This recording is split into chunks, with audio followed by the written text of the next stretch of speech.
Hey guys, so we have Biddy O'Loughlin, is that correct? That's correct. Comedian and has an interesting life. She just mentioned that she went to film school in Victoria. So I'm assuming you've always been in the arts, or did you Yeah. move into it later in life? No, always been in the arts. Ever since I was a kid, I wanted to tell stories. So yeah, let's go through that. So how did you start your career and your passions that you got now? Yeah. And what's like shifted, or what's been like the biggest transformations you've had in that period? Well, I, as a kid, grew up in Alice Springs, and there's this little tiny theatre on the bank of the Todd River called the Totem Theatre. And it's just this old army mess hall that was heritage listed and turned into a theatre. And I started doing theatre sports there as a kid, like improvised stuff. And then I wrote a play just after high school and put it on there. And I remember looking up at the corrugated tin iron shed roof and just praying, God, let me do this forever. And I've stuck at it. And my mum's also a comedian. Okay. So it runs in the family. Yeah. Okay, that's cool. There's a lot of funny people in our family. She was always sort of in the arts as well growing up, and then she sort of blew up when I was about, 12 or 13. And Wait, you say Alice Springs? yeah. Oh, so you grew up in Alice Springs? Mm-hmm. That's great. What would that be like? What was that like? Interesting, like, I don't know Because I watched the how to Spaniard. describe. You watch what? The Spaniard who went there, yeah. and it was like insane nightlife, and like everyone's like fighting out in the streets. Was it like that when you were there, or was that just more of a recent kind That's more of a recent thing. Okay. Yeah, the town's changed a lot. And also when you're a kid, you're not really aware of, the main street at nighttime. But I think one thing about growing up in Alice Springs is that, and, in the 90s, is that it really fostered, developed my imagination. Yeah. Like walking around the bush literally with my imaginary friends. Okay. Yeah. That's fun. Yeah. Like So, yeah. old soul vibes. Oh, yeah. You're turning into something, yeah? Yeah, totally. One time they left. My imaginary friends abandoned me. Oh, no. Yeah, that was pretty harrowing. I joke about that. But yeah, so my mum was a comedian and I always liked storytelling. And when she became really famous, I was just sort of, exposed to that world a lot. And then I went over to Ireland. Do you want the full story? Yeah, yeah. Okay, so I really wanted to get into drama school. I finished high school, wrote a play, went back to Alice Springs. I think I worked like 5 or 6 jobs. I saved about 20 grand because I thought you needed to have that money saved in order to get the HEX thing. Okay, yeah. But you just needed to earn it Oh. in the year, but I saved it. Oh, okay, that's better. Yeah. It's so weird. So I had all this money to go to NIDA in Sydney, which was where Kate Blanchett went to study Okay, acting. yep. And then I didn't get in. I came down to Adelaide for the audition and I didn't get in. And a little voice in my head said, it's because you're a virgin. Okay. And so then, Is that true? Like that, you've heard a voice say that? not literally, But, like, you felt that? Yeah, I just thought, I sort of told myself in some way that was why, like, you're never going to be able to play Macbeth because you've never slept with, Oh, okay. Yeah. Macbeth. Like, you're not a woman. So you felt like you didn't have that, like, energy unlocked almost? Yeah, it was Okay. weird because I was Catholic and I didn't, but, living in, I went to boarding school in Adelaide and, nobody was waiting for marriage. Yeah. They would tease me about it. They go, oh, you're waiting for marriage, aren't you? And I was like, no, but I was. Yeah, yeah. And anyway, then after that failed audition, and a few drinks with some boarding school friends, I ended up losing my virginity and then I had a mental breakdown. Yeah. And then I ran away to Ireland with that money because I didn't get in, first of all. And then I had all this money and I ran away to Ireland to do my confession and never come back to Australia because I thought my family would excommunicate me if they found out. And how, this sounds weird, but how would they find out? Like, did someone tell them? Like, was it like a close community that they would find out? Or you just think you'd tell them? I was just unwell. Like, Okay. So what were the challenges? So you obviously, like, you did something that you weren't fully committed to, I guess, in your heart of hearts. What was that initial, challenge? Like, what did you tell yourself at the time?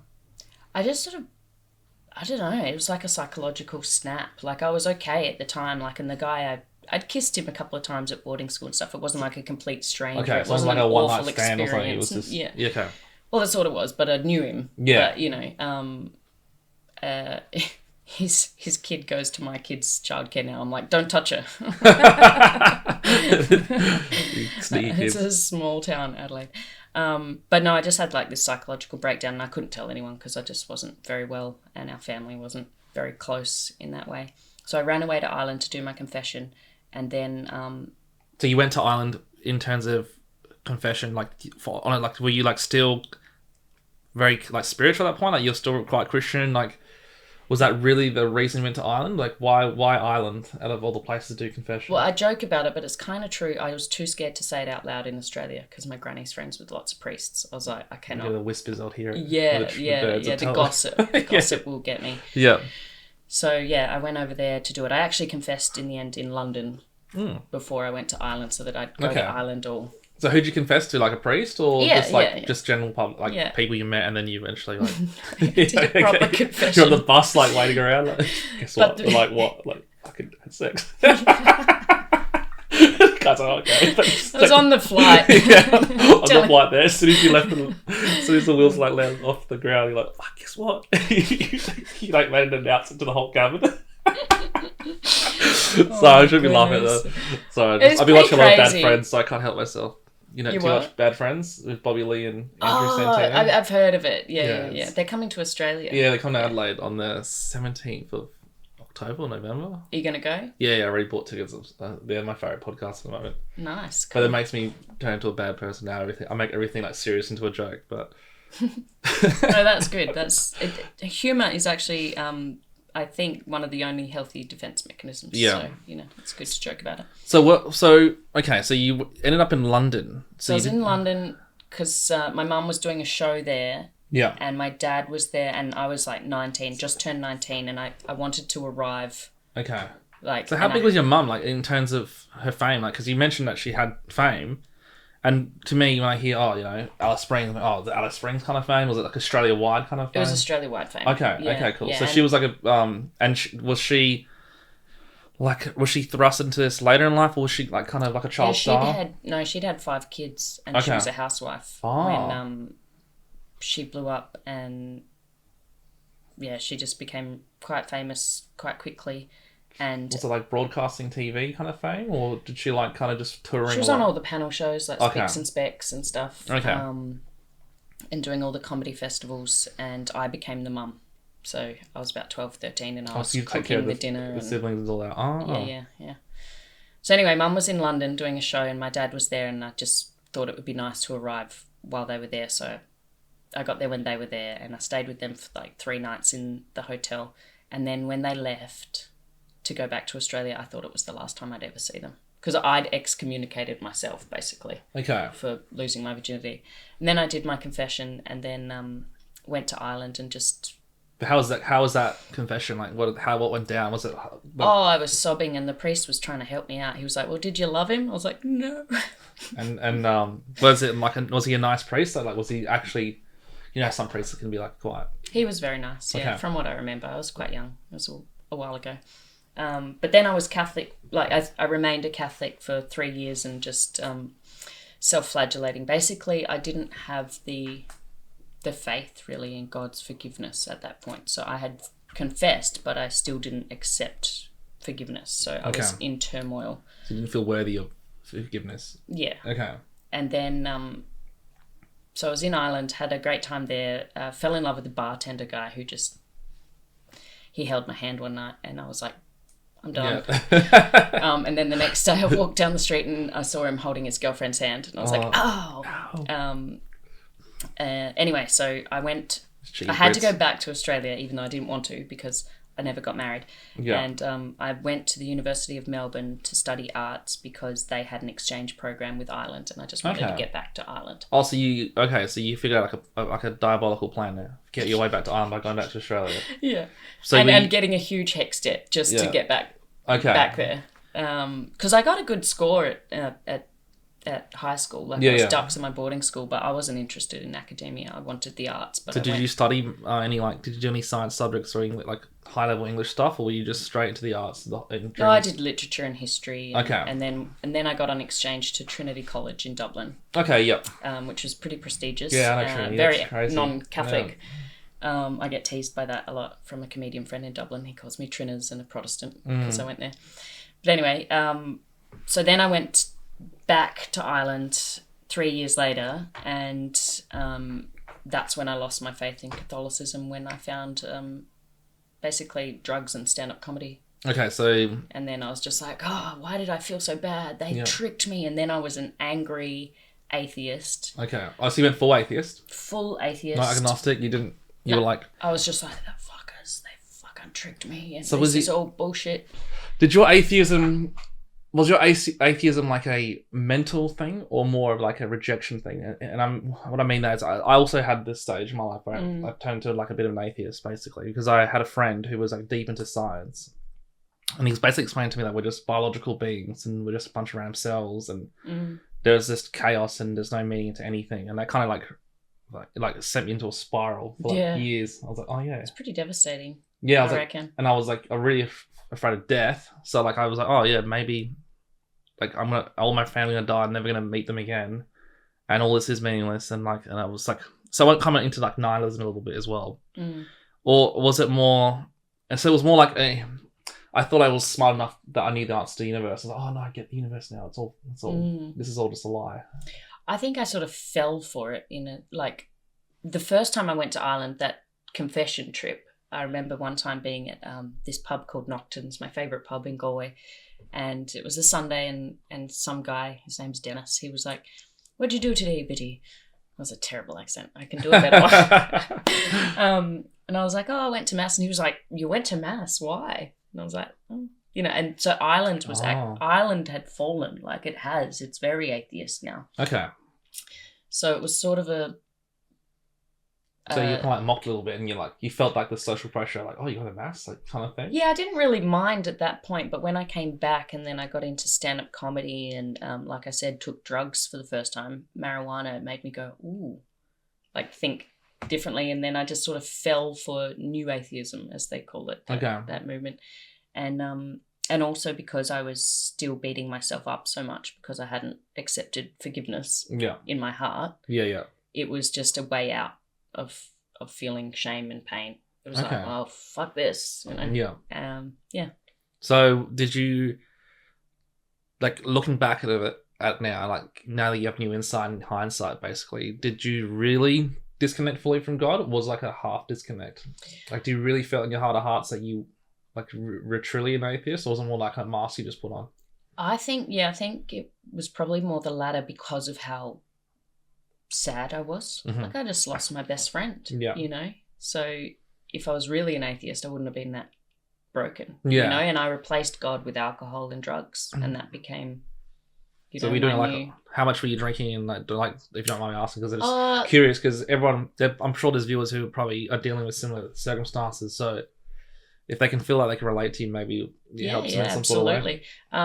It's a progressive thing, I think, alcoholism, like because your tolerance, and so at first not a dangerous amount, but and my whole family's so it's drinkers. This is our coping mechanism. This is how we deal with and stuff, and it's in Ireland, so sorry, Irish people, but it's a bit of a stereotype. It's a cliche, it's a stereotype, but it's like so not an unhealthy amount to begin with, but maybe an unhealthy way. Okay. Do you know what I mean? Like so it was like a coping mechanism? Yeah. Like something bad would happen and you just have a shot and like, oh, I feel good now, kind of thing. And it kind of I was more of a beer girl. Oh, okay. Guinness and beer. Oh, really? Okay, yeah. Oh, but also, interestingly, that time, like after I lost my virginity, I was on the York Peninsula just days later visiting my grandparents.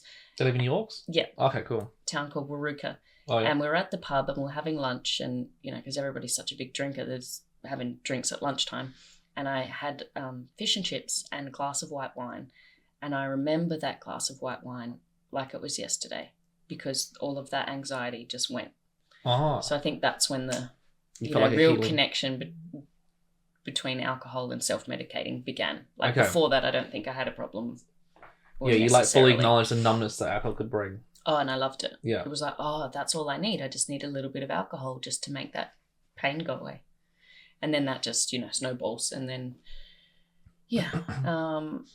I had moments of sobriety over the years. When I was at film school, I would always stop drinking and then bust the night before a shoot because I couldn't not self-sabotage. The nervousness. Yeah. Yeah. The nervousness, I'd be like clean for like 3 months organising this film, and then it was always the night before. I don't know why. Or was it like you at home alone, or did you go out, or either or? Okay. Yeah. Okay. Yeah. Did you think did you have friends at the time? Did you have good friends who were influencing you in a good way, or did you have like I've both? always been a loner. Like, I've been friends with everybody, but no real close friends. Okay. I'm just sort of one of those people. Yeah. When I was at high school, I was friends with the goths, the jocks, the cool kids, Okay. So you like a floating around kind of thing, butterfly effect, going where like it feels right kind of thing, or just I don't know, some sort of deep sense of loneliness. You know, like I said, my imaginary friends even left me. Yeah, I was gonna say because in cultism or New Age science, having imaginary friends at young age is mostly associated with they call old soul. Yeah, right. And they say the older your soul, a lot more. Like you don't need friends basically. So something to embrace instead of like going, something wrong with me gets more. Like, no, I don't need because friends. This is getting a bit more metaphysical, but friends are supposed to enhance and accelerate spiritual growth. Mm-hmm. But when you've had a tremendous amount of spiritual growth already, you've kind of reached the heights you've already reached. You don't necessarily need that those friendships anymore to achieve those spiritual growth. Right. So that makes so much sense. Yeah, I've always felt like I was quite an old soul. Yeah, so there's a temporary personality. So who you are now is temporary. Like Biddy O'Loughlin is a temporary personality, and then you have your permanent personality. And thank God she's temporary. Yeah, well, the Catholics and the Orthodox don't vibe with this. This is like kind of anti. Oh, yes and no. It's really strange because there are a lot of Christian mystics who do talk about this, but then the Orthodox Church or the Catholic Church, but no, it's ridiculous. Basically, you have a permanent personality. So when you die, you're reunited with your permanent personality, and then you kind of remember all your temporary lives. Like you become like this one with all the lives you've ever lived, and that's normal. It's not like a weird thing. And then when you're back to your permanent personality, you have a choice. Like, I want another lesson, a spiritual lesson. So you choose another temporary personality to walk into, right. And then the growth of that is. So if you live your life knowing that you chose this life and everything that happens in it, then you can never feel sorry for yourself because you did this on purpose before you came. It's a nice philosophy, really. Because then So if you lose an arm, you're like, well, I wanted this. Like before I came to this world, I chose that I lost an arm because I wanted to have that lesson. Wow. So when I return to my permanent personality, I've had that temporary lesson, and then the idea is you'll become one with the old God. By going through these spiritual transformations, because the theory is God knows everything, but the only thing he doesn't know is how he was created, and he's using us as simulations to figure that out through spiritual lessons and observing us. Something like we're like basically simulations and mini gods, but we're not God. We're just like God with the lowercase g, which is called theosis in Orthodoxy, which they do believe in. So like you're God, and you have the ability of God through the grace of God, but you're not God himself. So like Jesus could walk on water and perform miracles. Because he was God, but also other humans can also perform miracles. Like there's lots of stories about that. Oh, we're made in his image, right? Yeah, exactly. Yeah. So what I'm trying to get at is there's nothing wrong with being alone. Being a loner. Yeah. I had a thought once. I was like, when I was born, my soul was like, what do you need to learn this time? Like, why are we here again? Yeah. So if there's other old lonely souls out there, it's all right. There's something wrong with you. It's you're doing good. You're right. You're near the end.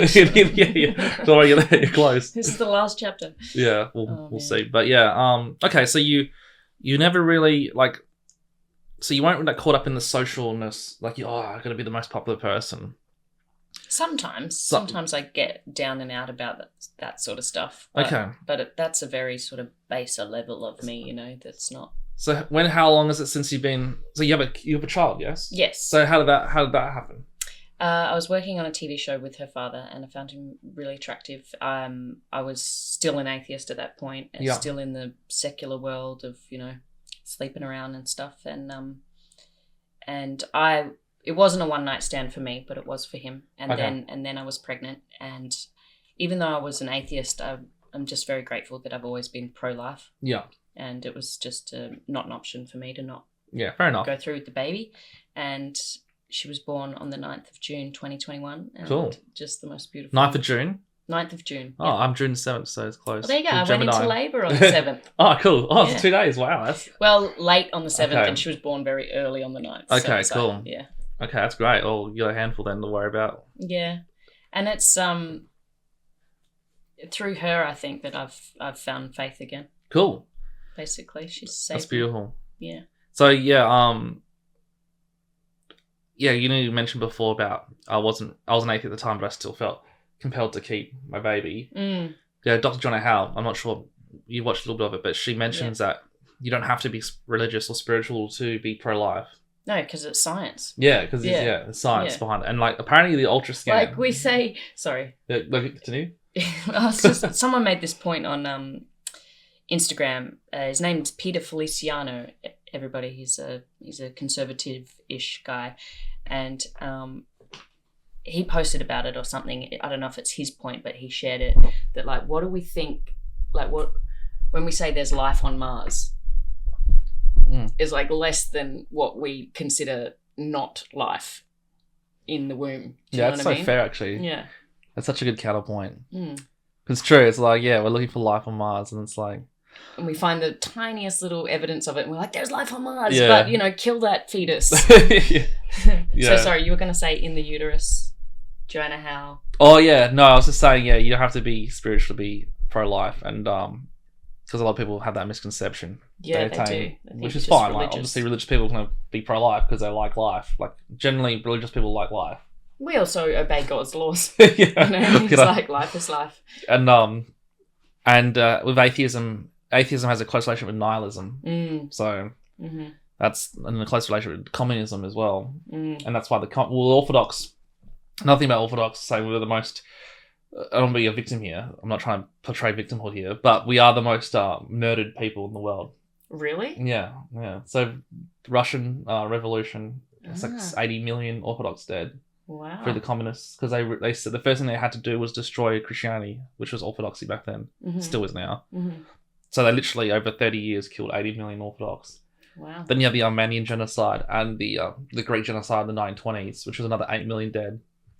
So almost 100 million already. Yeah, in those just in the last 100 years. So there you go. yeah, so, and we were slaves for like 600 years, not like in the sense of like African slavery where you're like chained up, but we were just slaves in our own country because of the Ottoman Empire. There was an Islamic rule over the Greek Orthodox as well. So there was like a lot of misconception about talking about PC culture. This is when I had my first cancellation, was because I mentioned, hey, I was talking about Greece having our own problems. Yeah. So we shouldn't be. This is Black Lives Matter. I was like, we shouldn't be so focused on the color of skin. Maybe it's an ideological issue, not a skin issue. Oh, right. And that caused my first cancellation. When was that? 2020. Yeah, 2020. Yeah. And this was before when I was like not lefty, but like I was adored by the left. Oh yeah, I was a darling in too. that private school crowd. Bit, yeah. Not of the left, but just on Facebook and stuff. All my friends were. Because you mentioned before we started, you got cancelled. I'm curious to hear about your cancellation. So when did that happen? After my daughter was born. So okay. when I was pregnant, I got peaked, as we say, with the trans issue. Yeah. I was watching Kelly J. Keane, aka Posey Parker, on an trigonometry episode. Do you know that podcast? Yeah, I've heard that. Yeah, trig. And even though I didn't really believe that trans women were women, I never thought about it too much. I was just like, whatever, And then she sort of made the point, like, this is really important. Like, we cannot give away womanhood, and and then all the safety issues and stuff like that. So I was quietly kind of just peaked, and all my friends were like crazy lefties. Yeah. Well, most of the arts. Yeah. Yeah. And then it was after my daughter was born. I sort of started posting about it, but not in a real big way, just about like hinting at it in my posts. And then after my daughter was born, I received a message from an old friend saying, like, I don't understand why you're such a bigot. And because I was postnatal, I'd had a girl, I just went, and women have babies, men don't, and my Facebook blew up. And so it's a Facebook cancel. Yeah, I self-cancelled as well because I couldn't handle the backlash because I'm quite sensitive. Did you apologize? No. Okay, that's good. No. I apologize the first time. It's a big mistake. My first taste of cancellation was actually a short zombie film I made, and I had a stolen generation joke in it, and people were like, "Oh, this is bad." What was the joke? Do you remember? It's a joke I do in stand-up as well, but I just put it into the mouths of characters. This character I play, which is like a lefty girl, is talking to these Aboriginal boys, and they're being cute, and she turns to someone else. She goes, "They're so cute." And the guy goes, "That's why people stole them." And she's like, "Why would you joke about that?" But when I did a table read with some potential actors from Alice Springs who were just, lefty people working in Alice, they all got quite offended, and it affected me a lot. And I didn't apologise, but I did put a acknowledgement to country on the end of the film. Okay. And I hate myself for that now. I'm just I should have stuck. Like, it's just wanky. And I knew, like, I'm doing this to, like, appease them and to, like, get away with my joke. But it was wrong. And it's one of my lowest moments creatively. You're supposed to do it at the start, right? Not the end. Yeah, well, I didn't want anyone to see it. But what I wish I did was... You're like, here you go. It's like, it's like at the end, you're like, don't worry about it. Yeah. I wish I stuck to my guns, because I had an idea for a funnier sort of, acknowledgement to Aboriginal and Torres Strait Islander people, because it was a zombie film. I wanted to do, at the start of the film, Aboriginal and Torres Strait Islander people are warned that this video may contain images of the undead. Because it's like they're zombies, and like you know that one, the spirit thing, dead people. Yeah, that would be So you were like, had this little, there was like something inside you, like, I want to ruffle some feathers. I was never woke. I was just, because I think it's because I was not really friends with anyone. Yeah, like I had friends, but I wasn't really. You weren't like clicked into that cultural. Yeah, so I could think for myself, because I wasn't completely, indoctrinated by these friendships into wokeness. But I wasn't awake. Yeah. And to be clear, like, I feel like most people who are woke are only woke because their friends are woke. And, like, they're asleep, Yeah, like, they have to... But when you actually, like, sit with them one-on-one around a campfire or something, and it's like no one's around, they're like, fucking super racist, man. Like, I know. I fucking knew it. I fucking knew it. You know what I mean? Like, I don't think they're women. You're like, okay. They're like, shh. Like, okay. Yeah, but it's such a pernicious thing, isn't it? Because people are silenced because they're so scared of the consequences. And the consequences are quite devastating. Like, my career, as I said, I was like a little darling on Facebook. I'd post funny things, and I hadn't really gone into Instagram at that stage. But I think if I hadn't, outed myself as a transphobe, my life would look very different today. Like, I've heard that as well. New actors are supposed to be very apolitical, because you basically, if they know that you're political, they just won't hire you. I've heard that's like the vibe. Yeah, I've got a really great agent, actually, for acting. We haven't got much work together, but he hasn't dropped me or anything, and he doesn't demand that I have my pronouns in anywhere. And it's kind of weird, because like, with some agents do. Yeah, and it's weird because a lot of the actors are not woke, but in that culture they pretend they're woke. Just to, like, it's almost like radio. It's the same thing. Like, a lot of people in radio aren't woke, but they just act woke. So it's funny, isn't it? It's weird in that, It's really, it's quite unnerving, because you're just like, are you woke or are you not woke? You can't tell. Yeah. And it's like, I think it's the machine. I think the Hollywood machine has created that circumstance. Because, like, a lot of people believe Hollywood is just a creation of Lucifer. And the word Hollywood is actually, it's a type of wood that was used by sorcerers.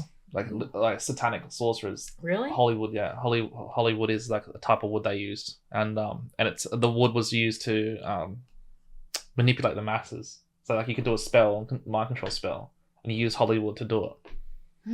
So that's where there's a conspiracy around Hollywood. Oh yeah, I've heard the other ones, like, all the people at the very, very top are putting like satanic messages subliminally. Yeah. Just for a laugh, because they're sadistic. Just like because they're just bored. All this power, might as well just mess with us a little bit. But I mean, that goes into like a more Hollywood Christian, like, evil versus good kind of. I think, like, the more I learn and the more I'm, I feel like because I've been rejected by the left, of course I'm gonna, like, be radicalized by the right. If that makes sense, even though I don't really think those terms really mean anything anymore. So what are your most radical views then? Like, if you had to say, like, if you're willing to share them, you don't have to. But if you'd say, what's the safest expression of your most people would consider extreme views? Like, are you even that much of an extremist, or people just go? I think Islam is evil. Okay. Like, I think I think we're in a fight for our souls. I think this is spiritual warfare. Yeah, and you think it's just of Islam, or what about Judaism as well, and other religions? Like, Buddhism's kind of hard because they don't really have a god. Judaism is strange because they literally reject Jesus, so that's not good. Islam is weird because they like Jesus. They think of him as a prophet. They don't think he's the son of God. Yeah. They think he's going to return and become the king of the world and have a wife and children and then be buried next to Muhammad. Yeah, right. See, I don't know enough to comment on. It's really odd. I just, like, in my heart of hearts, the more I'm looking at stuff, I'm like, that is evil shit. Yeah. You know, because it's... You're just like marry Christ. Babies and, children and... Yeah. But Christ is in your heart more than, like, you feel Christ strongly compared to, like, when you look in the religious aspect. Yeah. So why Islam in particular, just out of curiosity, like, is it, have you met someone, or, like, is it just, like, through the media or through movies, or...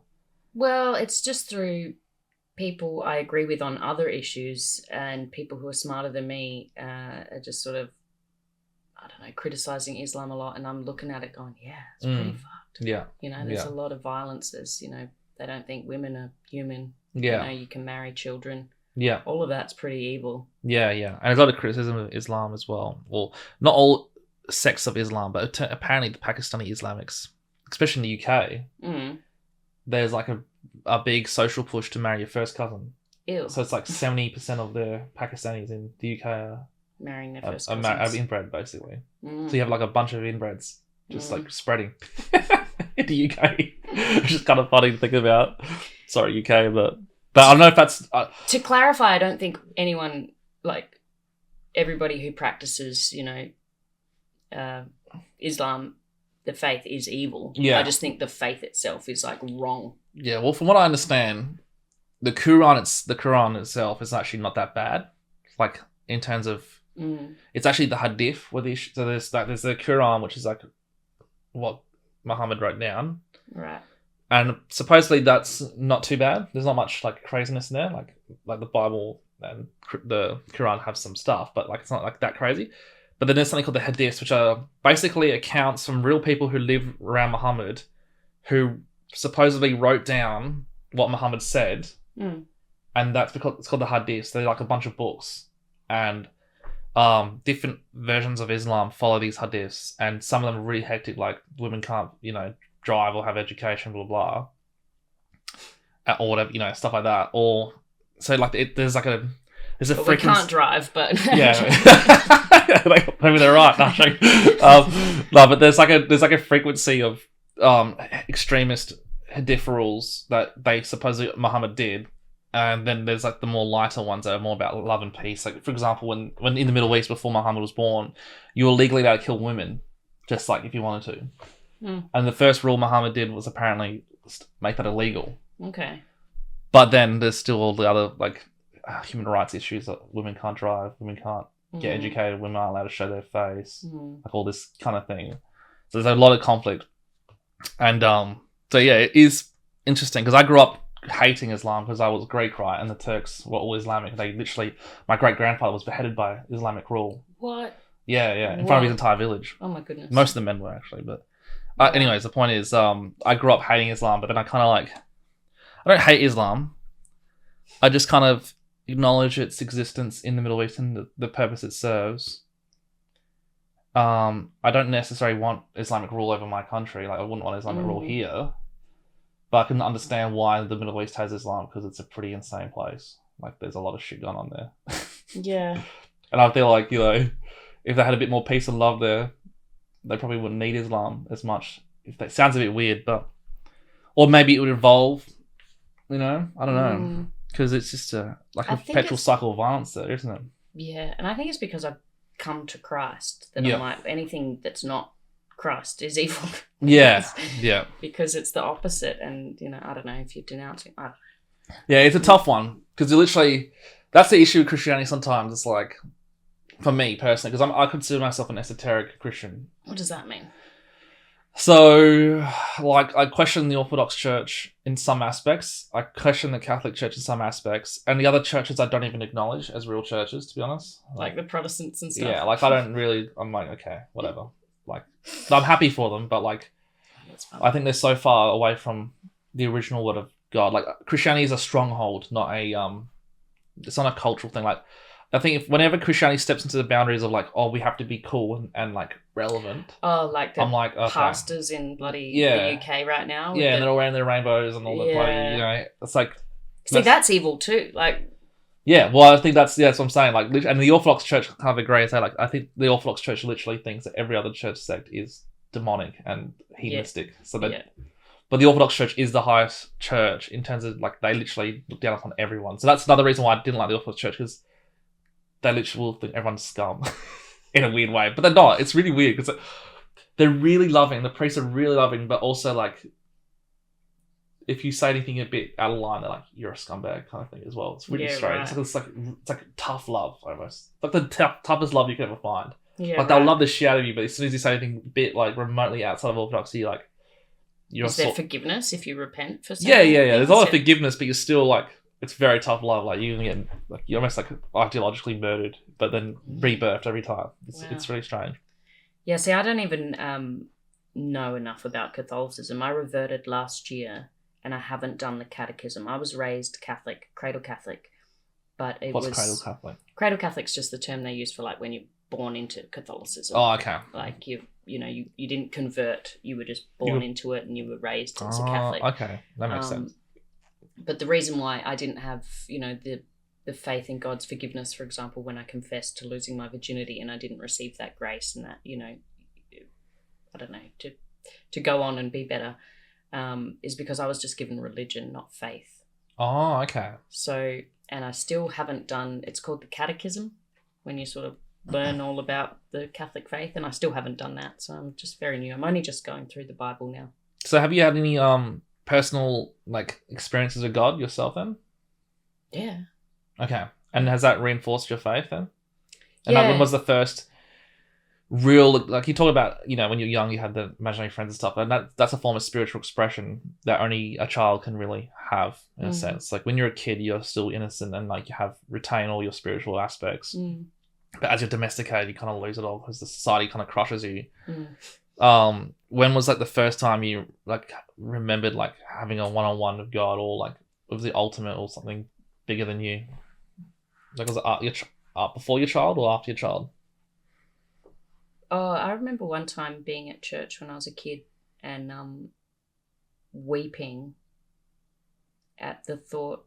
It was a weird sort of imagination thing, but I have an older brother and it was Easter time and it was maybe Stations of the Cross or something on Good Friday. And I just had this like vision of my brother being crucified. Oh. And just like sort of just made it very real for me that like he was actually crucified, Yeah. And I don't know why I put my brother on that cross, but it was just sort of that's pretty thing. So that was weird. So you had like a vision of that. I didn't see it, but I could see it in my mind's eye. The same way I saw my imaginary friends. Like they weren't there, but I could see them. Yeah, I get you. And I knew that they weren't there as well, but I could conjure them. After having that, were you like, oh, that was strange, like there's something deeper than this kind of thing? Or was it like, did it make you think, or was it kind of like you didn't know better and that's just the way it is and you kept moving forward? Yeah, I just kept moving forward. And now sometimes it's happened again with other friends. Like I just, I sometimes go, oh, we're all on that cross, we're all, I don't know, I'm not making any sense. No, I hear what you're saying. Like we're all suffering in our own way. Because the cross is a representation of suffering. Yeah. Right? So yeah, okay. And I don't know, like when I came back to... So I was invited to go to Mass from a comedian friend a couple of years ago now. And I went as an atheist, but because I was cancelled and lonely and, technically an alcoholic, even though I was a functioning one, I had a child, Yeah. I was just a very broken person. And I went to that Latin Mass and the singing and I just broke down. I just cried. And then I kept going as an atheist for about 7 months. And then I stopped drinking. And that's when God could speak to me again. Or I started to believe in God again. because I didn't stop drinking on my own. Yeah, and that's funny you say that, because literally the word spirit, alcohol, like spirits, supposedly when you drink alcohol, you're being possessed by spirits. Yeah. So you can't hear God when you're drunk. Yeah, and I replaced, like I said before, when I lost my faith, I had this God-shaped hole in my heart, and I filled it with Guinness. Oh, okay. It's a good ad for Guinness. It's a really good ad. Now I'm on the Guinness Zeros. But Jordan Peterson talked about it with, I believe it was Matt Fradd, that Pints with Aquinas guy, the Catholic podcaster, that for most addicts, like the only way is through faith. Yeah, that makes sense. Because when you're an addict, you're so selfish. Even if you're not like an evil narcissist, you're just in addiction. So you're constantly trying to satisfy yourself. And then God gives you an out, gives you a bigger perspective, and helps you just stop being an addict. So you when's the last time, like, do you drink anymore? Like, do you drink casually as for fun or anything like that, or you just go to zero? No, I started going to AA, and that was great. What's AA? Sorry, Alcoholics Anonymous. Okay, cool. Yeah. Not so anonymous anymore. I joke about that when I do my show, but anyway, I won't tell you their names. Yeah.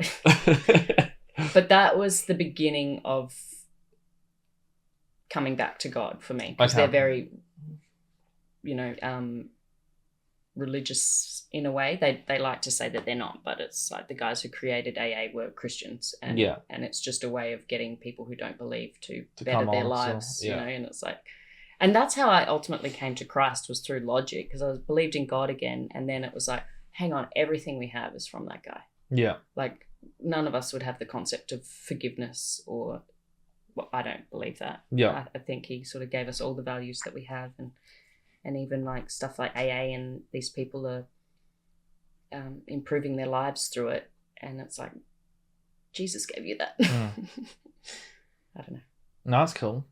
So, okay, so it's a zero policy basically.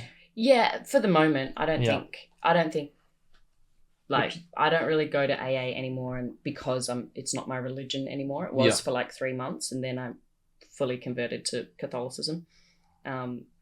So I don't think I can never drink again, but I won't drink again until I'm much better. Yeah, okay. And so it's going to be a while before I have a beer. And what's that like with like having a kid? Is it like she drinks, but no. She's a big drink. Like, has having a child, like, did that also add to like your desire to strengthen your relationship with God? Like, or are you gonna bring up your kid with like, Christian values, or you kind of let them have their own free will and figure out on their own kind of thing? No, I'll raise her in Christ, and then give her the choice. Like, obviously, if she doubts and stuff later on, it'll be her choice to doubt and stuff. But I raise her in Christ. Okay. And I think, unlike with me, when I left, my parents didn't really know what to do, and then we all fell like dominoes. I was the first one, and then all my siblings were atheist, and so I got to fix that. But at least I hope, anyway, if she doubts and leaves the faith, I'll be able to tell her why I came back to it, and have a bit more theology and have you been stuff.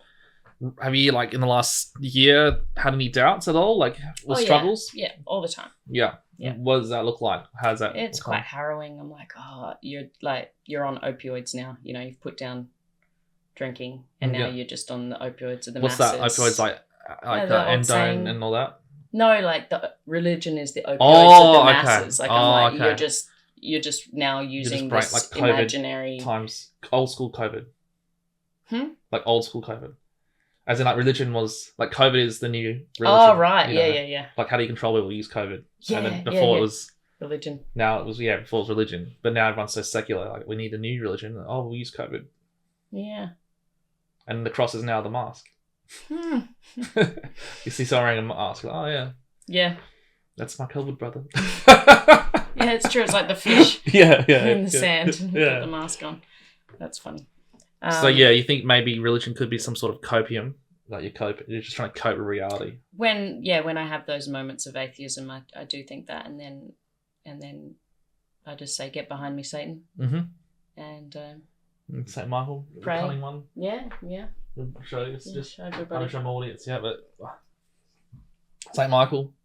My daughter was baptised underneath the statue of St. Michael at the cool. Holy Name Church in Sick. Paynham. And actually, when she was baptised, I wasn't Christian. I believed in God. Oh yeah. I just wanted them to accept us in the church, and I was like, splash the baby, just accept us. So That's I weird. felt pretty bad about that. So but you got your kid baptized, but you weren't. How does not that in work? my heart of hearts. Yeah, I was. That's strange though. Why would you do it then? If you like, I'm just done. Because I've never had any friends. One day I have friends. I will. I don't know. I think part of me did, but I knew, I knew I didn't know enough. And then, just wanted that acceptance. And, if I'm wrong, then at least she's baptized. And then, I actually wore a dress with snakes on it. I didn't realise. They're just really tiny little snakes. I didn't realise until months later. But it was actually the Bible that really converted me. Also, you've read. I'm not sure if you read the whole Bible, but you've read parts of the Bible, or you've read I'm doing the Bible in a year with Father Mike Schmitz. How's that going? It's great. I think I'm on day 290. Okay, so does that every day you have to read the Bible kind of thing? Oh, some days I do 3 episodes. Yep. What do they call them? You listen to it? Yeah. Yeah. I listen to it. Yeah. That's cool. I'll get to reading it, but this is the first introduction. Yeah, I guess it's better to have heard it than not have heard it before. They say you should hear the word of God anyway. That's true. I read the kids' Bible when I was sick once as a child. And I remember very clearly that day. I was just bored and drinking flat lemonade. And I was in my dad's shed for some reason, and there were books in there. And there was the children's Bible illustrated, and it was like a page turner, man. I was like, wow, this is so interesting. It is fun. I've only speed read the Bible. Haven't sat down and I read it. Yeah. Oh my goodness. Yeah, it took me a week. What? Yeah, I read the whole thing. Like Kath from Kath and Kim. All of it. I read the whole thing. I used to be obsessed with reading. I used to read a book a day when I was 12. I did that for a long time. I did it when Amy Winehouse was still alive, and Mum would always be playing. My mum would always be playing Amy Winehouse. So now any time Amy Winehouse comes on, all the books I read start freaking. I'm having visions oh shit, I'm remembering all the characters and stuff. Was your mum sad when she died? Kinda, because she died mum's pretty ethnic, so when she found out she died from being a druggie, she was like, oh yeah, fucking druggies, kind of thing. Not in a mean way, but she kind of it was I guess that's her form of love. If she doesn't pity the drug dealers and the drug addicts, then she feels like that will probably help me. Because not be a drug addict. Yeah, because I won't pity you if you become a drug addict. I'm like, okay, shit, that's pretty hectic. Yeah, right. But I never really I mean, I guess I wasn't really an alcoholic, but I was in that binge drinking culture of teenage life, high school. We drank a lot, the most I've ever drank. I drank a whole bottle of whiskey in 40 minutes once. That fucked me up. That was I reckon that gave me brain damage. And it was a dare. In Bali, I was joking around with my friend. He's like, oh, I bet you can't drink the whole bottle. I bet you I can. And literally, we're just about to check into a villa, and I'm just off my head. I'm literally picking up furniture, throwing it into the pool. It's crazy. Getting umbrellas and trying to fight people with them. And that's crazy. They're literally just trying to put me to the ground and feet endo into me, because that was the only way that they wanted to stop me. But I just kept spitting it out. I was like, no. Because I thought I was going to, it was Presley and just die vomiting in my sleeve or something. Yeah, or Bon Scott. Yeah, so I just spat everything out. But I reckon that's probably been my worst moment. Yeah, whiskey shots always undid me. I love dive bars. What's that? Those shitty little bars. And I remember being in America once, and it was just a stupid thing because I like beer, but So you drink just mostly beer? Yeah. You didn't feel bloated and stuff on the beer? I just didn't eat. Okay. Yeah. So beer was your food almost as well? Yeah. Your bread, liquid bread.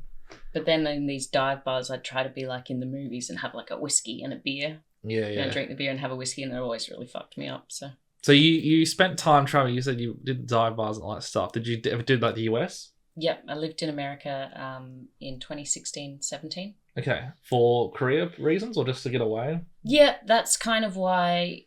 So when I was at film school, one of my films got banned because I filmed footage of a fire, but I didn't get a fire safety officer, and the film school made an example out of me, and I was so cross, and I just wanted to quit, but I didn't because I never graduated from that arts degree I started. so I needed to graduate in order to get this J1 visa to the States. So Yeah. if you graduate in Australia, have you Wait, heard where'd you- about this? Yeah. Where did you go? Where were you in America? What LA. part? Oh, okay, you're in LA. Okay, yeah. So I started doing improv there, Okay. and at the Second City, which is like where a lot of people who end up on SNL start. Oh, okay. So that was pretty cool, and I had a great time. But in the end, I had to abort the mission a little bit early than my year-long visa was up because it was just so expensive. Yeah, like I had because it's- 2 jobs, minimum wage, Yeah. and just couldn't make it work. So when did you transition from like acting to comedy, or was it always something you had in tangent with each other? Well, when I went to Trinity College, so I'd been at the University of Melbourne and I was doing acting there, and I, was always in the school plays, the university plays. And then I went to Trinity, and I went in January, so halfway through their academic year, and I went straight to the student theatre and was like, "Hi, I'm Biddy, what can I audition for?" And they're like, "Everything's cast." So then I went to the comedy club, and I knew one of the comedians, the guy who ran the club, from my mum. Yeah. Like, because he'd been out to Australia and stuff. And because I'd had that yearning to perform and I couldn't get it with the university acting stuff, I just said, can I do a spot next week? And I thought I'd just do one spot. And also I felt like I could do it there because nobody knew who my mum was. Okay. And I'd just be like, So would you have no pressure. So was it like was your mum's shadow kind of casting over a little bit sometimes? Yeah. Like, did you feel that your whole career, or like do you still feel it? Not Or so not much really? when I was in Ireland. So I started in Ireland that night. It was Yeah. my 22nd birthday, and I did comedy, and I thought I'd just do it once, but I Yeah. got hooked You got straight hooked on away. it, yeah. It was great. Was your comedy styles like as it is today, or was it completely transformed? Yeah, oh, Like in your face, kind of like funny, like kind of poking. kind of holes and dark. stuff, It's always yeah. been kind of dark, so I guess it's still very similar theme. I'm Yeah. better at doing it now. Yeah. I've still got a long way to go, but yeah. So I did that comedy show, and then I ended up doing comedy for the next year and a half in Ireland and Okay. getting paid and getting support gigs for big acts and stuff. And then I came back to Australia and I stopped because I didn't want to make my mum jealous. Oh, So okay. I was really scared of like treading on her toes and stuff. So Yeah, yeah. So then I just went to film school because I wanted to act, but nobody gave me any parts, or I just stuffed up auditions. So I ended up going to film school in order to cast myself, which I did a lot. So what do you? Okay, 2 questions. What do you like acting better than comedy, or do you like comedy better than acting? It's hard. Like you had to choose one. Like someone said you can't do it anymore. Like what would you choose if someone said one or the other? Like hypothetically. I'd probably go acting. It's easier. Okay, and are you Like comedy's great, but Yeah. it's hard, man. Yeah, You yeah. got to write the stuff as well. Like being an actor, man. Yeah. It's, Sorry, no offense, actors. But like, And what are you better at, acting or comedy? Like what do you feel like personally you're better at? at the moment, probably comedy because I'm doing it more. That's funny, isn't it? It's like you'd rather choose acting, but But you I think you're better at approach comedy almost as an actor. Like I memorize my sets. Okay. Do you and ever do like do you ever have jokes that just come out on stage ever? Or because I know. Yeah. Okay. But I'm sort of too scared. I've got my script. I memorize it, and then I get up there and pretend like it's all sort of. So your first time you did comedy, did you bomb it or were you good straight up? Like were you just like I was bang? good straight away. Oh really? Yeah, Okay, and that's good. why I kept doing it because I was like, I'm just going to do this one night. Yeah. They're like, was that the first time you've ever done comedy? I was like, yeah. And But I'd been around it for so long. okay, so you had the vibes. Yeah. So have you ever like majorly bombed it? Like. Yeah. Yeah. There's a comedian called Ardal O'Hanlon. I don't know if you remember a show called Father Ted. Mm-hmm. Do you remember that one? I haven't seen, but I've heard of it. And, yeah. like It's seen an around, Irish like, sitcom. Yeah. And anyway, I supported him in Belfast one time, and he's a really clean Yeah, comedian. And PG. Yeah, PG, and the audience was, elderly people wanting to see this clean guy, and Yeah. I was supporting him, and I came out there like with my, dark jokes for 20 minutes, and I bombed. And because it was like 400 people, it was pretty awful. But I kept going and I did my stuff, and then I remember a couple of days later I got a message in my requests in Facebook, and some guy had said, "Hey, just wanted to let you know we thought you were hilarious. Sorry you had such a bad time up there." Yeah. But just But I was getting paid, I got a hotel room in Belfast, so I was like, why whatever. not? Did you ever do like the Fringe and stuff in Edinburgh and all that? Because I did the Edinburgh Fringe in 2011, and that show was all about how I lost my faith in Catholicism and how I was tricked and I was so angry. Okay. And it was very well received. Okay, that's good. Yeah, and makes I sense. wanted to go back this year. Yeah. As a reverted Catholic, being like, I was wrong. I was right the first time to take my virginity that seriously. But I couldn't get a venue because I'm not woke anymore, and like they just didn't reply to me. Yeah, what's that? So when did you fully? So you had your first cancellation, but like when were you like really like I'm not woke anymore? Like I'm literally just gonna be like, what would you like? Are you hardcore conservative, hardcore libertarian? Like what would you consider yourself politically speaking? On the spectrum. Conservative now. I sort of went like I was never woke, but I wasn't awake, and then I was libertarian, and then now it's just like I'm conservative. Yeah.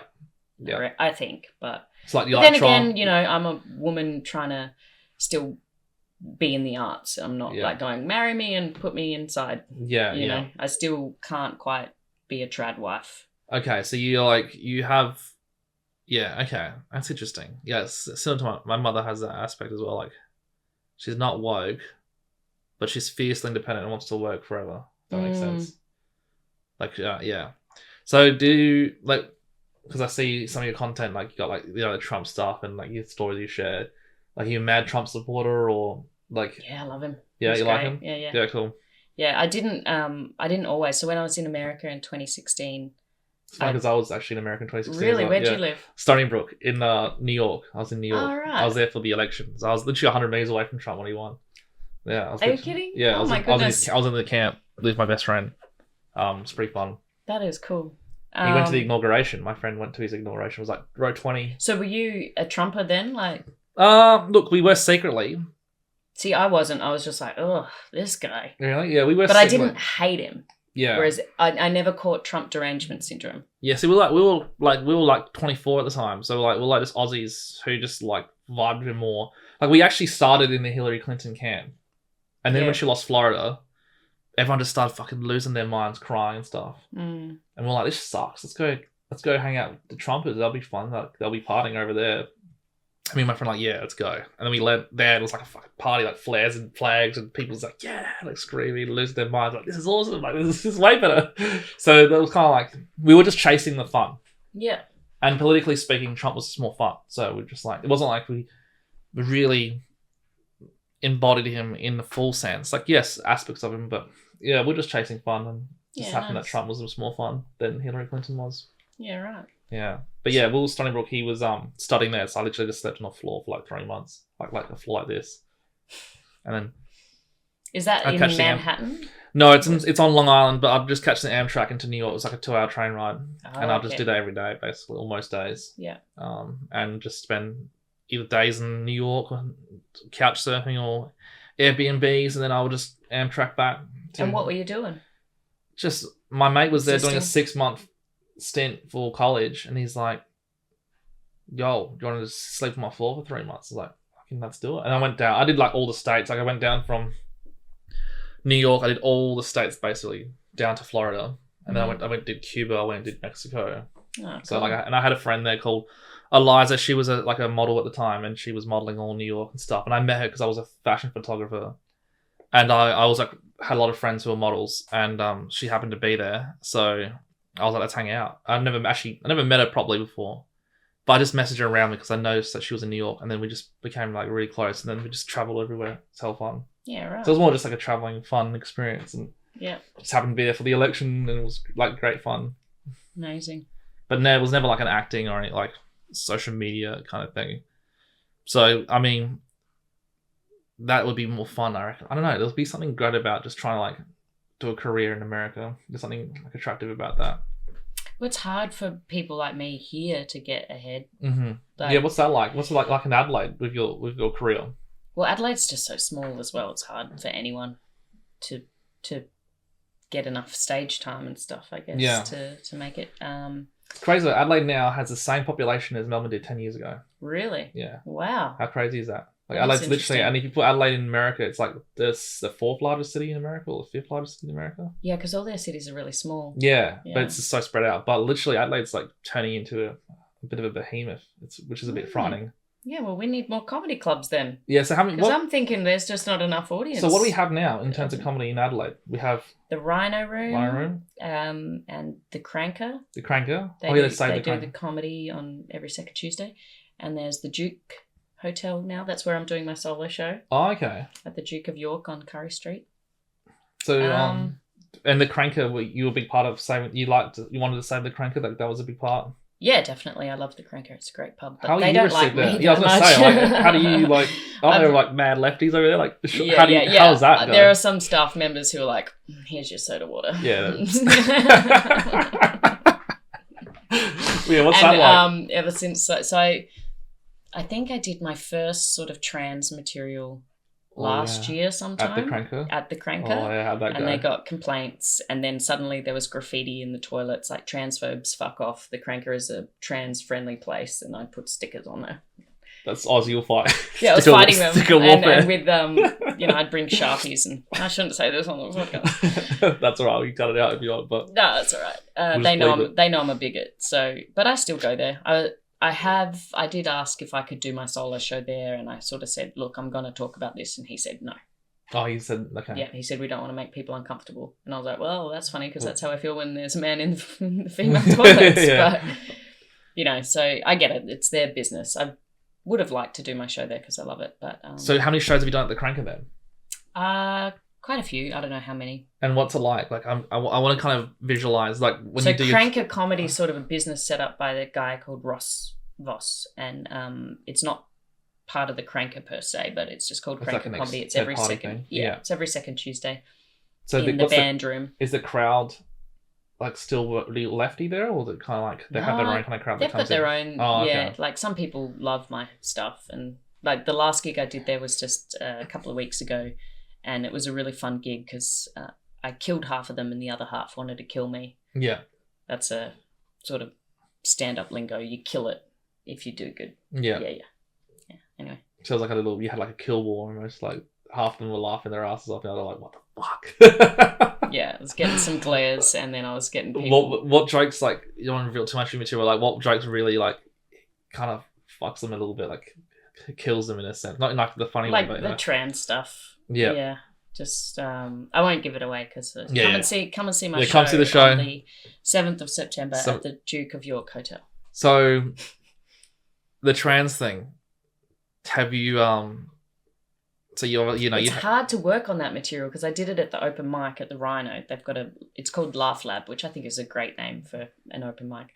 And I did some trans stuff a couple of months ago, and then I was asked, just please don't do that material here because it's divisive. That's always the thing. It's like divisive, but that makes no sense. I thought comedy was supposed to be like all about. It's the last place you're meant to, have free speech, but yeah, it's their business. So I was like, okay, and then it makes it really hard to perfect that material. Yeah, because you can't even do it. So that's why I'm doing this solo show, is to like be able to work on that stuff. Have your freedom of expression, probably. Yeah. Damn. Well, it's so weird because like so many people have been peaked. So many people are like, yeah, this is bullshit. Why are we pandering to these men in dresses and stuff? Yeah. Yeah, I could feel that. Do you know comedy? Like, do you know Amos Gill and Corey White and stuff? Yep. Yeah. Because not very well, but yeah. I remember doing gigs with Amos way back in the day when we were both starting, and then I quit for ages because of not wanting to upset my mum, kind of. Yeah. And then he kept going, and then I went to Austin earlier this year. And I fell in love with comedy again because like Joe Rogan's got that club there, and there's just this scene, and it's the Mothership, and it's just like, it was just a breath of fresh air. Like you could say anything you want, and it made me go, I wish I never stopped because I'd be so much better right now if I had never stopped. Yeah. And then I came back to Adelaide after that trip, just determined to not stop. Okay, that's good because I was gonna say like part of my podcast or stream is also like personal development stuff because I like to talk about. I'm very passionate about personal development because I keep, you've mentioned a few times about your mother, like you want to make your mother jealous, and what I find, I'm not saying this is you necessarily. What I find is people find ways to like it's called imposter syndrome. So you'll find a thing to latch on to inhibit yourself. To kind of impose imposter yourself. Like you're basically just hurting your own self and you find something that makes sense. Oh yeah, my mum, like, I'm just saying, I'm not Yeah, sure, but you're like, oh, my mum will be jealous. Yeah. She probably won't be jealous. Yeah. She probably actually will be proud.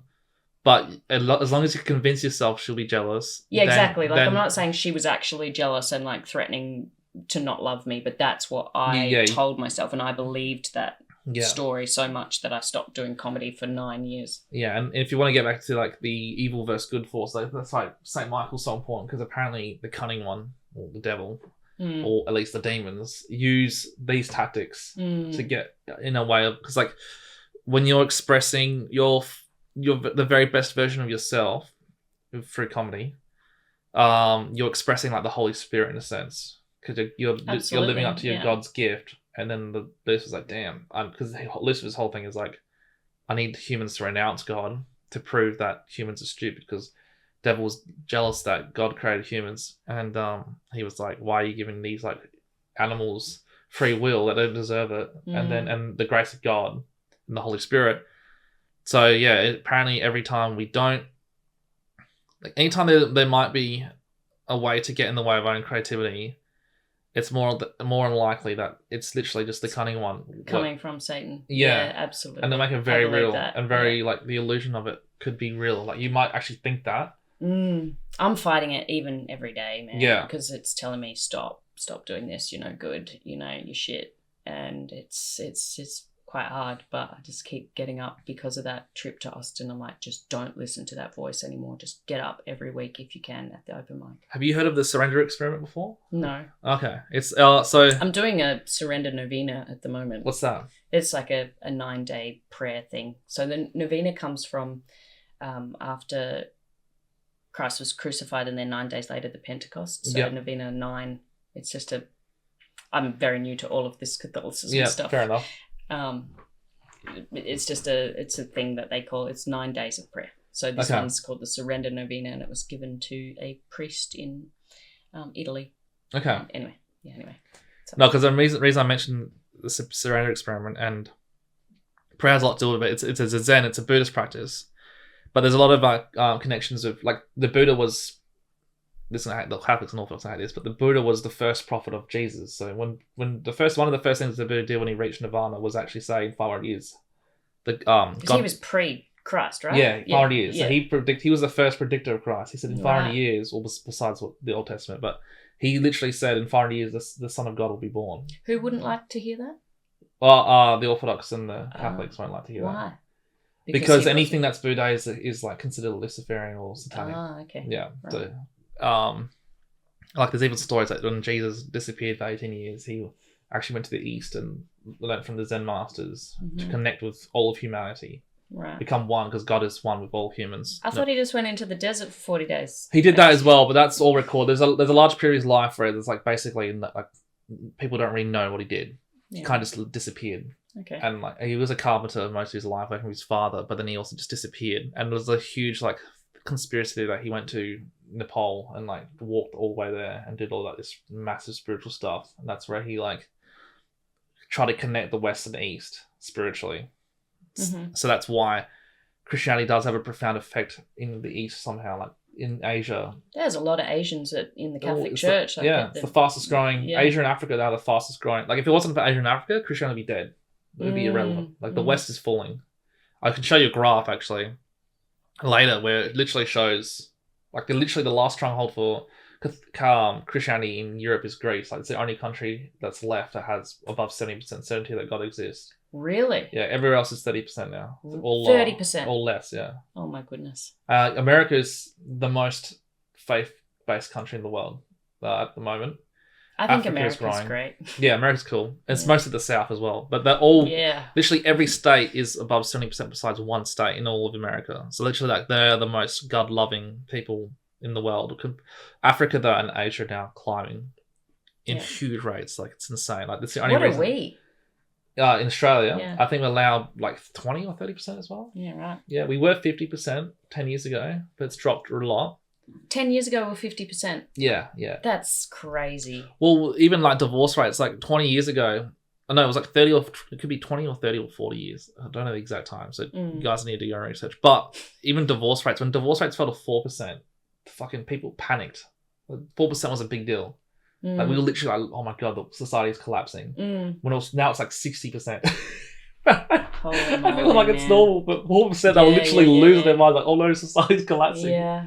Which, like, you know, it's just kind of like the nuclear family and all that. So it is like, in essence, like you being a single mother, you're literally under the hardest. You literally have the most hardest circumstances possible. Like, but there is a saying: God gives His toughest warriors the toughest challenges. So, and if you're going to believe in what I said before about your temporary personality, you literally chose this life. So this is your challenge. This is your quest, almost, supposedly, from what I believe as an esoteric Christian. I don't know if I'll ever get married because I won't have sex again until marriage. Which means I probably won't get married because there is a rise in men who want that. So I wouldn't be too pessimistic. Yeah, I think Christianity and just religious, like even Islam is growing rapidly. Like it's fast. I saw a very handsome man at church yesterday. Yeah, he was going to confession. I was like, what? Yeah, so there you go. Like there's happening, and like you have all these like. I shouldn't have been looking at a man that way in the cathedral. But, it's fine. But I just noticed he was very good looking and he was on his knees praying, and I was like, wow, that's really attractive. Yeah. Well, there's nothing wrong with attraction. I think it's the lust is like is the issue, but attraction there's nothing wrong with attraction. Like, if you're attracted to someone, you're going to be attracted. Like, you can't help that. It's just when you like turn it into some weird satanic lustful thing, that's when it can get strange. Yeah.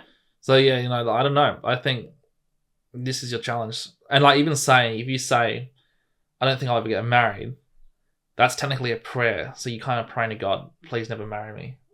So you have to be Sometimes I think Jesus wants me all to himself. Well, there you go. That's a prayer though. So, I mean, look, if that's your destiny, that's fine. But it depends. I mean, no, you're right. I should be careful with what I say. Or it depends. Like, what do you like? Okay, the other day, like I got this. This is my book where, like, if I have a prayer or whatever thought, like I went to a national park because I got injured and I wanted to do a prayer because I wanted to keep something. I won't say a line because I don't want to be in the news again. But I wanted to keep something. And so my intention was to go to a national park, be with nature, and like pray to God by writing to keep this thing. Yeah. So I sit down and I'm going to keep this thing. I'm about to write this. I'm going to pray, written prayer. And as I started praying and doing my written prayer, the thing I wanted to keep, my spirit was like, no, you don't actually want to keep this. Wow. Like my spirit stepped in and was like, no, you don't actually want this. So I was Interesting. like, oh, I don't want this. And that's why I love written prayer so much. Because then you have to like confront your spirit. Yeah. And then you really know what you want. So that maybe I invite you to like maybe get a journal or something and then like go try and do a written prayer. And like if your intention is to get married and find that man and like and you keep your ability, like, you know, to not have to have sex before and all that kind of thing, try and pray for that. And if it really is something you want, your spirit will let you write this down. But if it's not something you really want, then you just won't write it down. Yeah, right. Is what I believe. Or it'll feel false if I force it just won't. Yeah, you, it's weird. Like you just, it's kind of weird. You have to do it. You have to actually do the written prayer, and you kind of just me talking about just dilutes the experience. You have to just live the experience. And I do journal a lot, and I've got like, do you mind if I hold this up? Yeah, no, yeah, of course, yeah. Like I've got about this many. Yeah, you got heaps of these from all the years, maybe more like that. Yeah, and they're going to be interesting to read one day because, you know, a lot of them, especially when I was still drinking, it's like, today's the last day or today's the first day of not drinking. And it's just like, oh, how boring was that? You've done a lot of written work. Do you feel like when you write, you feel like, do you feel spirit kick in and like stop you when you want to write something and you're like, oh no, maybe I don't actually want that? Have you ever acknowledged that? Okay. Yeah. Even yesterday I was writing about a guy who actually told me to stop doing comedy, and that really hurt, but it made me want. Why do you say that? Because it was like Satan, man. It's like, oh, okay, so you know, like a test. that guy's gonna like stop you from doing something. Yeah. I don't know. Lucifer was like, you know. How do you deal with that? Because you know how they say women comedians aren't as funny as men comedians. Like, is that a fact, or is that just a matter of opinion? In your opinion, I think it's a bit of both. Okay. So. And why do you think? Because we have children. Like, so before I even quit comedy, a big reason why I sort of stopped doing it was because I was a drinker and it was dangerous for me to be out late and drinking. Okay, so it's the and I was like, well, I can't stop drinking, so I'll just quit comedy. Yeah. it's they've got all this testosterone. They've got that drive more. That Like killer I've got a instinct. joke at the moment. Yeah. I'm like, I'm 36. The more my moustache comes in, the more I want to make it. Yeah. Talking about Yeah. if a woman was ever the greatest comedian in the world, it'd be a trans man because nobody would want to fuck her. That bitch would probably attract a mentor. Yeah. So, So yeah, there's all sorts of reasons, and I don't think women aren't as funny. I just think that statistically we're not. Like Yeah. men are better Okay. with wit and stuff. They have to be. It's a sort of mating thing. yeah. But women can be funny, and the problem is also when women are kind of half funny because of all this diversity quota, they get put up too quickly, like put on Yeah. panel shows and stuff, and then they're not ready because Yeah. they haven't done 10 years, so they're not as funny. So And then then we it all go, ruins oh, the women aren't reputation. funny. Yeah. That's So they're dragging fair. the team down. I thought, yeah, that makes sense. And I've actually been really blessed in a weird way to have not had so much luck. Yeah. You know what I mean? Like it's forcing me to just do my time. Yeah, I was going to say, maybe, like, you could possibly, because you haven't had that DEI kind of experience, if you just kept at your craft, maybe you would potentially could become, like, the funniest comedian ever. That's the first woman to do that. Well, kind I of think thing. Roseanne Barr might be the funniest woman ever. But do you I don't think know, she's she's ever pretty been the funniest comedian in general ever? Like, has she ever, like, taken over Dave Oh, Chappelle? right. No. Yeah. Well, sorry, Roseanne. But, like, yeah, I just think they don't have babies. You know, Yeah. that takes you out. Okay. That's why I also had that joke about, like, it'll be a trans man because she won't have Yeah, tits and Yeah. she'll be infertile and all that testosterone, you know. It's weird. Because that would be that would be a great quest to embark on. Like, I thinking think as a woman, like, I want to become the funniest comedian, period. Period. And yeah. there's a normal, yeah. Yeah. But there's an anomaly, like, that's a cool kind of goal. And you're right, like, if you don't have even not being just, like, forced to the top. And maybe you I actually have can't to- have a partner because he'd be too jealous, man. Yeah, I don't know about that. No, I don't know. I don't know. I saying like these when my prayers, partner. keeping me single. I like when Tatum does good things. Like Yeah, that's nice. I like that. I get happy about it. There's not really, like, I thought I wouldn't, but I do. Mm. You know, but And I think for men, like, they can, you know, they've all talked about it, from Louis C.K. to all of them. It takes 20 years, man, and you got to do those 20 years. But because women are fertile and we have babies and that takes us out, like, I can't do as much as I'd like to because I've got a child and I'm a single mum, so I don't have that partner to, like, babysit her. For me to do an open mic, it costs me $50. yeah, okay. So, that's another factor That's a lot, yeah. that's a pain. So maybe, like, I'll be ready for goat material when I'm 60, 70. Yeah, that's cool. Maybe it's just the other way around for me. Well, that'd be cool, rather though, than if you- peaking in my 40s like all the male comics. Yeah. I'll peak when I'm 60. Yeah, or even you don't mind me asking, you're not supposed to ask them their age, but, like, what? Just tell me, like, 36. I just Okay. said it. okay, sorry, I'm like, sometimes numbers Yeah. and names sometimes freak me Yeah, I'm out. 36 now. Okay, 36. So yeah, that's really young. So, Mm. and then in the next 20 years, realistically, it's not like an impossible goal. No, that's true. You know what I mean? It's Yeah, not that impossible. Like, it's literally. Part of me has thought about it. I'm like, Well, I don't want to be just the best girl. I want to be the best. Yeah, And that's what all the boys are thinking. All of them want to be the best, you know? if you did it in a woke way as well, that'd be sick. And to be honest, the culture is swinging, so you are literally at the precipice of that time. Like, if anyone's going to do it, this is the time to do it. The next 20 years is the time to accomplish that goal. Yeah. And it needs to happen at least once, because that's how the universe works. Like, there's never, like, even women, like, for example, Alexander the Great's mother, Yeah. her name's Olympia, and she is probably the greatest woman to ever live. Really? Like, like, her story is incredible. Not Mary. Okay, that in a secular sense, Yeah, right. because she, after Alexander the Great died, she was basically inherited the greatest empire ever at that time. There was never an empire that ever. And not only did she have to keep that empire for another 40 years until Alexander the Great's only son was old enough, she literally had to fight 10 other men who were, like, the most powerful men to ever live.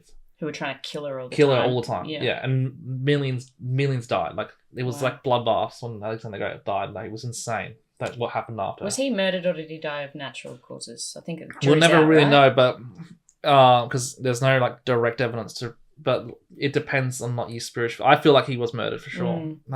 But yeah, there's no way to really prove it. But yeah, she Olympia literally held the empire for another 40 years and literally went to war. Like, she literally went to like military war, and she won. She won these wars. Like, she was at 16 years old. She was married to Philip II, who had 9 wives already. She was 16, and she used to only wear sheer clothing, so she was always basically naked. And she used to hold snakes, and she used to sleep with snakes.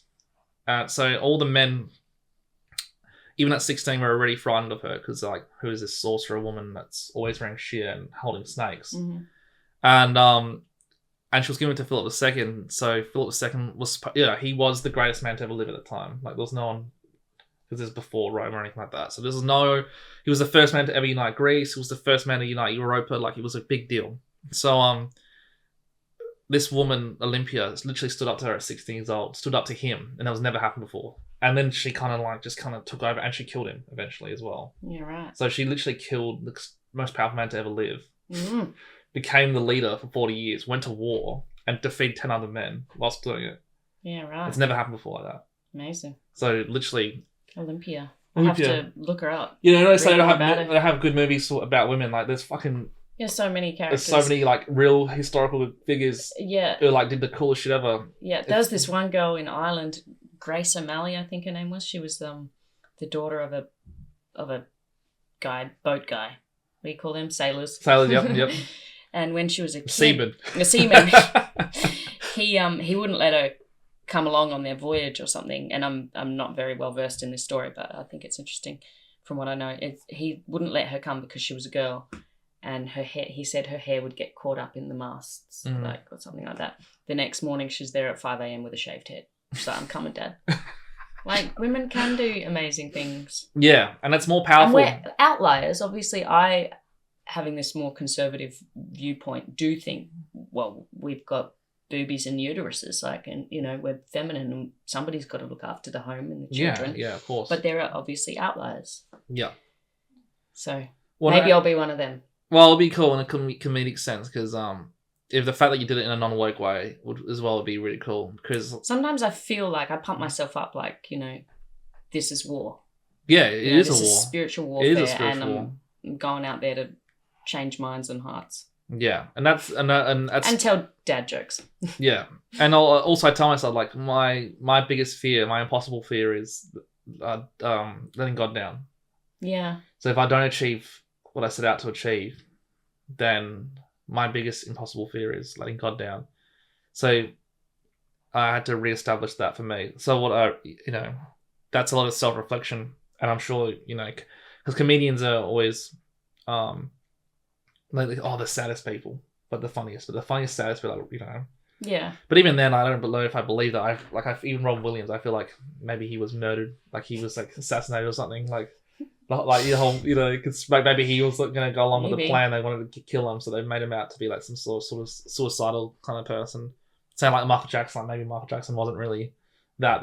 He was going against the grain, so they had to take out Michael Jackson as well. But there's always like conspiracies. But I guess the point is, if you really feel that in your heart somewhere about being the number one comedian, which you mentioned before, there is something there, like something that you can like. Well, I think the stuff with the sad comedians is like there's an opposite to everything, you know? Like, if you're that funny and that alive and passionate and joy-giving, then you've got that the paradox. Deep, dark depth of sadness that you have to fight. And I have to fight it all the time. Yeah. Like, yeah, really dark. And I'm just like, so like the shadow. Don't let that win. Yeah. Yeah, like shadow self. Keep fighting. Like the more happy you are, fight. Trump. Yeah, see, I'm two ways about Trump now. Now I'm like, I don't know. Did you want like DeSantis to get it or something? No. Oh, fuck that guy. I think. What makes you hesitant about Trump? There's a lot of conflict for me with Trump in that sense, because I feel like he's just being used. He's like a puppet, a useful puppet that's being used by the elite.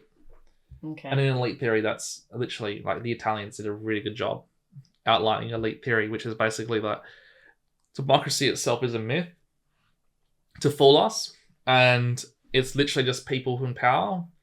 And there's 6 stages of it. There's incompetence. The elite are incompetent, but they're also calculated. They also only care about profit, and they also care about only maintaining power, and the power recycles through new money, old money. So nothing is literally like in terms of the natural hierarchy of people. It's all to do with who can screw over the most. But then the paradox is God. So it's like good versus evil.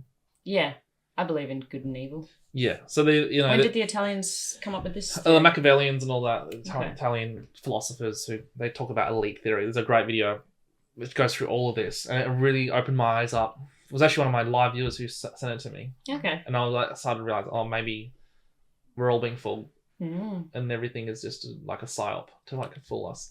Sometimes I wish I could just pause time and read everything. Yeah. And just like get all the information, because I'm just like, I don't have time. I don't know anything. I'm such an idiot. Yeah. But the thing is, at the end of the day, all this knowledge is meaningless if you have a relationship with God. That kind of overpowers all of it. It's weird. Like, because you feel like pulled towards the right way anyways. Like a lot of people in COVID, like a lot of people felt in their heart of hearts that maybe taking this experimental vaccine is probably not a good idea, but they went against their own natural intuition in that moment. And I think that's even worse than someone who was just ignorant and just said, oh yeah, I'll just take it. I feel like if you knew and you felt something and you ignored that little feeling, then you're literally rejecting God. Yeah. So that's probably worse than just being ignorant. Yeah, totally. So, sorry friends, but cowards. Yeah, for sure. But I don't know. So okay, we've been filming for an hour and 40 minutes, I think, because it's now 20. Whoa. Let's go into your show a bit more and and your comedy style. What about your comedy style do you think attracts your audience? Like, what kind of audience and people do you want? I guess I sort of came up with this style like accidentally, but just being like looking quite sweet and innocent and then saying really dark shit. Okay. That's kind of one trick up my sleeve, I suppose.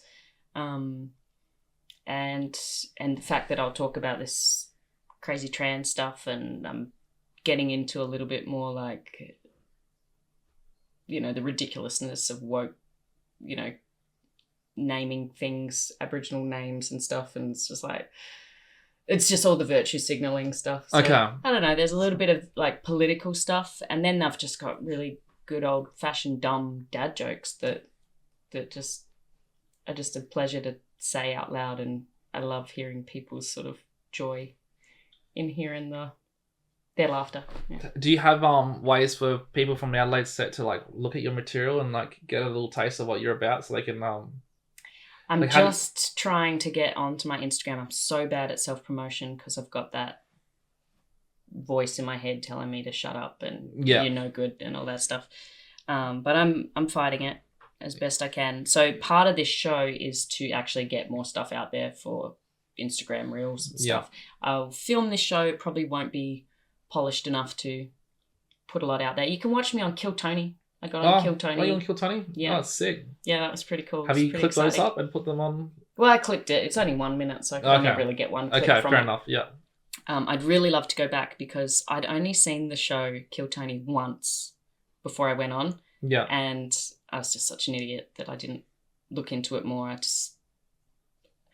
My friend told me to go on it, and I thought, he thinks I'm an idiot because, I thought only losers go on that show because all the cool people are on the panel and all the rest of them are just like delusional. Yeah. And I thought everybody who went on there was laughed at. Yeah. And then I was like, fuck it, I'll do it anyway. And I watched, and then I signed up one day and I didn't get on. And then that night I went and watched it. And the episode that I watched clearly didn't have any musical people because nobody got asked to sing or anything. And I'm a singer as well. So I didn't know that Tony would get that out and then ask me to sing. So I was completely unprepared. So I didn't sing very well. So I really mostly want to get back on Kill Tony, give it another go to sing better. Wow.